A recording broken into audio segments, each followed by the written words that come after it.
Hello, everyone. Welcome to tonight's Sonder Social. I'm Malika. I will be leading you through the gratitude log and alignment journal prompts. We are super excited to lead you through this social. I know there are a lot of familiar names in the chat, but I do see some new folks. So if you are new, welcome. Ooh, Abby, you're new. Welcome, welcome. If you are new, make sure to shout yourselves out in the chat. Just say, I'm new. We want to give you a warm welcome to all of our newbies, but welcome back to all of those that are returning. I am not currently in my apartment. As you can see, I had a late day in the office, so I'm coming from live from a San Francisco WeWork because I work in tech. So bear with me on my background. But excited to be with you all this evening. We are going to kind of start off with an opening activity, then we'll do the gratitude log and the alignment journal prompts towards the end. All right, let's go ahead and get started. Okay. Just because we do have a couple new folks in the chat, I just want to make sure that we talk about our community guidelines. Just remember to be kind and courteous to yourself and others. No promotions or spam. Respect everyone's privacy. No hate speech or bullying. Limit any repetitive product and accessory questions or customer care inquiries. Those typically go to hello@silkensonder.com. So if you want to shoot them an email for any of that information. Just remember that these Sonder socials, especially the socials when we dive into some journaling prompts together, it's really a great way to get the most out of your journal because this isn't just, we're always about personal growth. That's kind of what we all have in common here in this community. But what's also really special is the vulnerability that gets shared in the chat. A lot of ideas get surfaced in the chat of how to answer these prompts a little bit differently. So we'll kind of walk through those prompts together and give you some time to fill out some of these fun exercises in your January journals. I cannot believe that it is a new year, so I'm excited. All right, let's go ahead and get started. Okay, so let's talk about this month's theme of alignment. I think it really beautifully coincides with kind of the start of a new year. I think our last month typically is like when you do a lot of reflection. So now going into 2026, it's really thinking through, okay, what is aligning to what makes me full, what makes me happy? Where do I need to draw boundaries? Where do I feel like I'm not in alignment? When I'm not in alignment, how does that make me feel? Those are the types of questions that I've been asking myself lately. And I think it's really important for us to really start this. It's a great way to start a new year as well, right? As we're moving into 2026. Maybe we're incorporating some learnings that we reflected on in the last month, and now we're moving towards 2026. Um, Bridget has a great question. Is there somewhere I can print this monthly calendar out? This is actually on the Silk and Sonder Instagram. So go ahead and check it out. So you can probably screenshot that from your phone. But that is a great question. So I love this calendar. I think it's a great way to kind of check in with yourself and really think about kind of how does this tie into me, and how I live my life? Is there anything I'm not protecting? Is there any values that are not in alignment? Those are some of the questions that I've been asking myself lately as I kind of navigate all the ups and downs of life. So, um, just keep all of that in mind, especially for those journal prompts. I think it's really good to keep in mind the theme of the month. All right. Okay, so I already mentioned the agenda, but we'll start off with a great opening activity. Then we'll move into the gratitude log, and then we'll close out with the alignment journal prompts. All right. Okay. Um, so for the opening activity, turn to a blank page or your notes section. And we're going to kind of create a bookshelf. So it can be you all can be as creative as you want with this exercise. So think about kind of how you want to set up your bookshelf. It can be a doodle or a symbol or a word that you write on that shelf. Really think about kind of one item or what you're going to put on that shelf. And if your shelf looks empty, how are you going to fill it? How are you going to fill it with what you want, like what desires you might have? And here are some other kind of paths you can take. So there are a lot of different ways you can take this exercise. Like obviously, for folks who are maybe not feeling as artistically inclined, maybe you can keep it a little bit more abstract or geometric. So think about maybe drawing some objects. Maybe you can have certain symbols represent certain things. You can also, I mentioned, like you can skip the drawing completely. Maybe you want to draw little rectangles and write little words in each of the rectangles to represent kind of words that you want to write. As for your bookshelf. So it can be kind of a list of things. That's a great way to do it as well. Like you're basically adding titles to each of those books that you add on your shelf. You can get really, or you can just skip the book itself and just write the word on the shelf. So it can really be however you'd like to frame this. Or if you have a lot of stickers in your collection, maybe this is a good time to bust those out and use some of those stickers, add it to your shelf. You can get really creative with this. So I'm going to give you all some time. And here are some additional questions as well. So maybe since we are still in the winter months, is there anything you want to do that is more winter themed? Maybe you can add like a little coffee mug or a candle that represents kind of coziness. Is there anything that you want to focus on desires as we enter kind of a new year and we're being really intentional about how we're living this year? Is there anything you want to represent as your desires? So you can put that there. Maybe you also want to take this in a more like gratitude. These are such cute examples. I love these shelves. They're so beautiful. I think they're really, really special. So I love these like thematic shelves as well. So definitely feel inclined to take it in any direction that's calling you today. So I'll give you all some time, and then here are some fun little doodles or drawings to kind of get those creative juices flowing for you all tonight. So as you're building out your shelf, you can decide how many shelves you'd like to put. You can make sure you can do a long bookcase, you can do a wide one. You can get really creative with it. So I'll give you all some time to just create your bookshelf, and we will regroup in a few minutes.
All right. Thank you all for spending some time with the intro activity. If you didn't finish your bookshelf, that's fine. Maybe you can kind of revisit after the social and fill out your bookshelf. But thank you all for taking the time and um, kind of filling in that shelf. All right. We will now move forward with our activity in our journal. So take a moment to turn to page 13 for the gratitude log, where we can start filling out what we're grateful for. So before we kind of dive in, I wanted to give a little bit of context as to kind of the benefits of gratitude. So, gratitude increases happiness by 25%. Who would have thought being grateful makes you more happy? And I think it also here we can also see that it improves your health. It makes you sleep better. I don't know about you all, but those are all things that I want to increase as my life goes on. So it's really, really, there's science behind the like showing gratitude and being grateful. And when I reflect on kind of when I started journaling, like actually started journaling, I think I really took it seriously after I graduated college and I was first entering the real world. And I had a really, really intense first job. I was a consultant at PwC and I was traveling every single week and I was not sleeping. I was not happy. I was irritable. I was working really late in the evening. I was never sleeping in my own bed, never with my friends or my family. And I felt like no control over my life. And my first step into kind of gaining that control was start listing out the things that I was grateful for. It was really that simple. That was my first introduction to journaling, and it made an immense amount of it just changed my life. So, there is something behind it. I still think about kind of what makes me grateful. Here are some other great benefits. It helps us socially.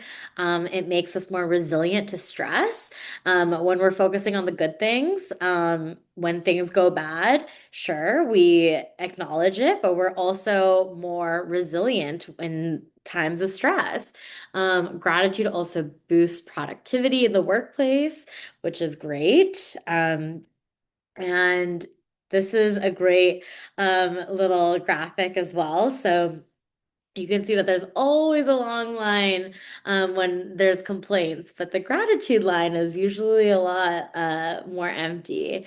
I think that happens to be the case a lot of the time, especially in our new world. I think oftentimes, even I catch myself doing this sometimes where I complain about, oh, this isn't going right, this isn't going right, this isn't going right. Like, oh my gosh. But when you really pause and reflect, it's really good to kind of remember what you're grateful for. I personally, I always tie it to my home.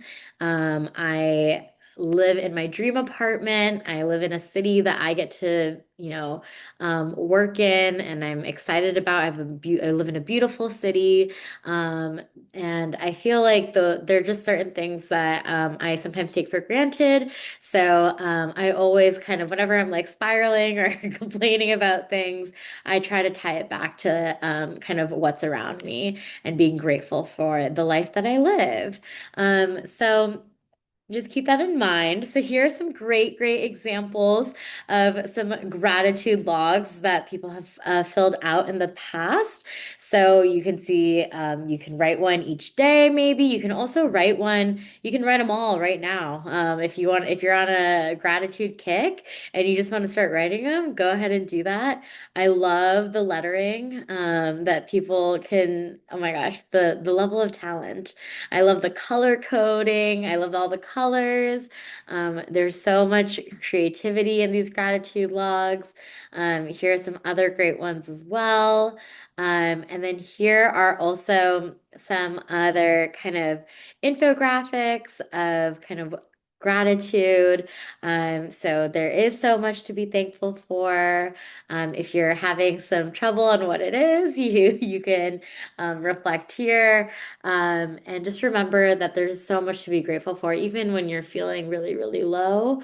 Maybe take inventory of the fact that, okay, I am not sick. You know, sometimes when we're sick, we realize how important breathing is. So maybe you're not feeling that sick today, and you can breathe with the clear lungs and clear nasal, no congestion. Or maybe you're able to take a walk. You're able to cook yourself a meal. You're able to drive to somebody that you really care about or visit someone you really care about. Think about kind of all those little things in life that we often overlook, and as a starting point, but I'm sure you all have many things that you can write down. So I'll give you all some time to fill out your gratitude logs, and we'll regroup for the journaling questions next.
Oh my gosh, Andrea, I'm laughing. You thought my mouse was like a bug. Um, Thank you all so much for spending some time with your gratitude logs. It's always nice to hear in the chat what you're grateful for, and you all are a really special group, and I think it's kind of nice to take a pause once in a while and really acknowledge what advantages we have in life, and just being grateful for so many things.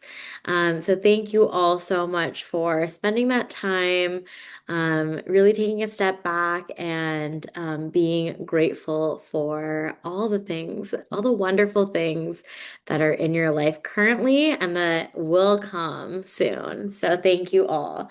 Okay, we will now move forward to the journal prompts.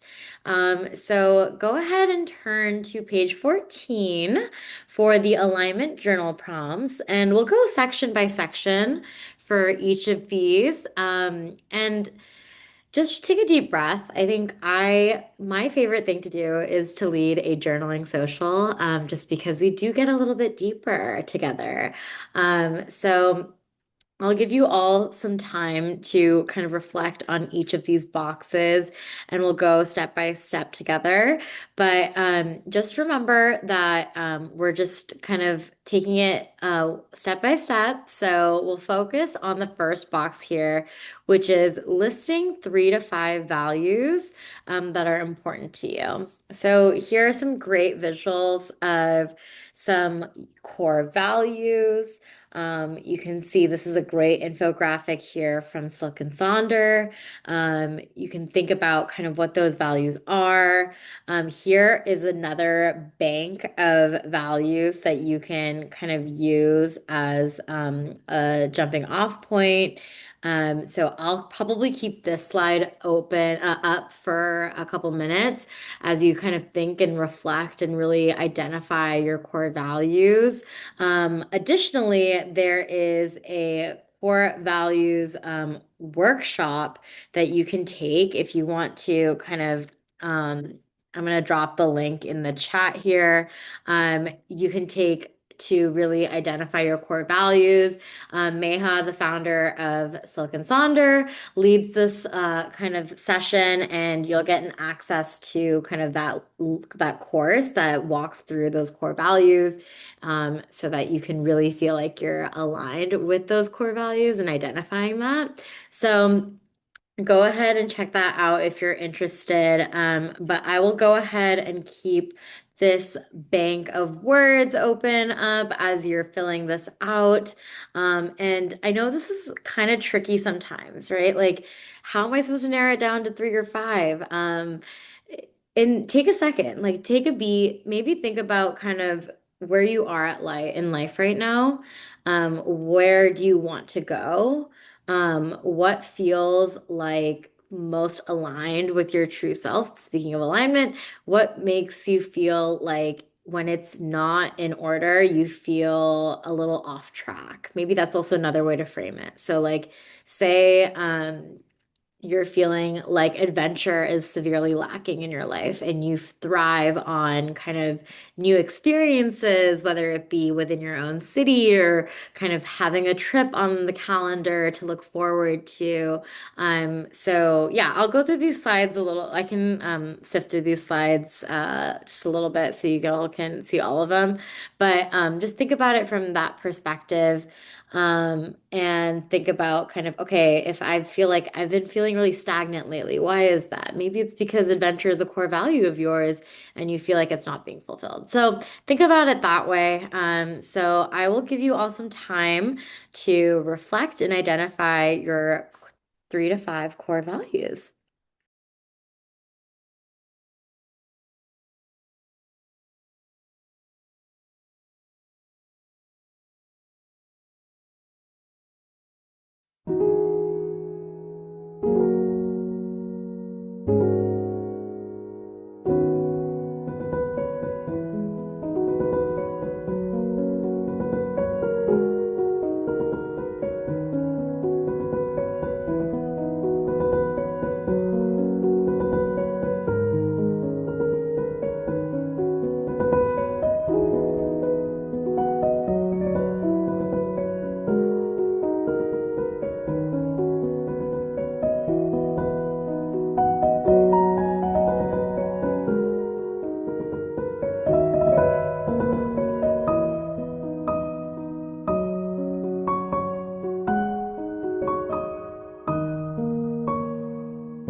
All right. We will now move forward to the next box. So thank you all for kind of taking inventory of those core values. And we'll now move on to the next question, which is reflect on your current routines and how are you honoring these values? So now that we've identified what those values are, really think about kind of what do you do in your mornings or your evenings or your breaks in between your workday? Think about kind of those routines that you typically follow.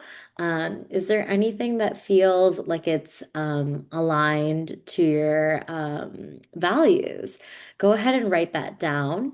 Think about kind of what you're doing day to day, maybe week to week, month to month. Is there anything that you feel like isn't being fulfilled? So think about kind of what that is for you. So I'll give you all some time to reflect on this question before we move on to that last little box.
All right. Thank you all for all the beautiful um chatter in the chat. So thank you all so much. I think I love what everyone's saying about like the core value of love. It's not just for romantic, it's also how we show up even in this community too. I love that. That's such a great way to take it as well.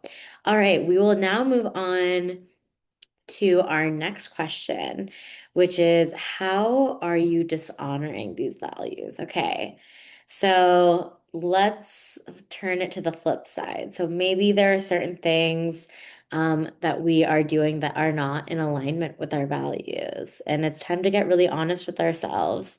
Yes, the couch rot, the scrolling on TikTok for me. The things that are taking me away from maybe really reflecting on what I really want. Oftentimes, I feel like I pour myself into work, and I don't get like a breathe like that time to myself. So that's something that I'm like actively trying to work on, or um, staying up late when I probably shouldn't, because I need to prioritize my sleep so that I have enough energy for the next day, things like that. So, I invite you to be honest with yourself. No one's reading these. So really think about kind of what is not in alignment with your values and write that down and really just kind of identification is okay. It's not like you're doing anything bad. It's just good to think about things that are not serving you. And that's like the first step to really identify kind of what's not going well. So I will give you all some time to fill out this last little question before we close.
All right. Well, we are nearing the end of our hour together.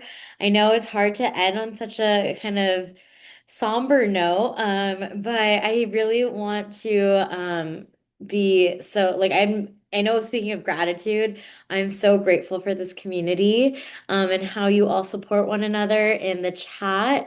It is really something special and yes, we need like 2 hours together, honestly. I feel like these socials always go by so fast. But thank you all so much for spending this hour with me.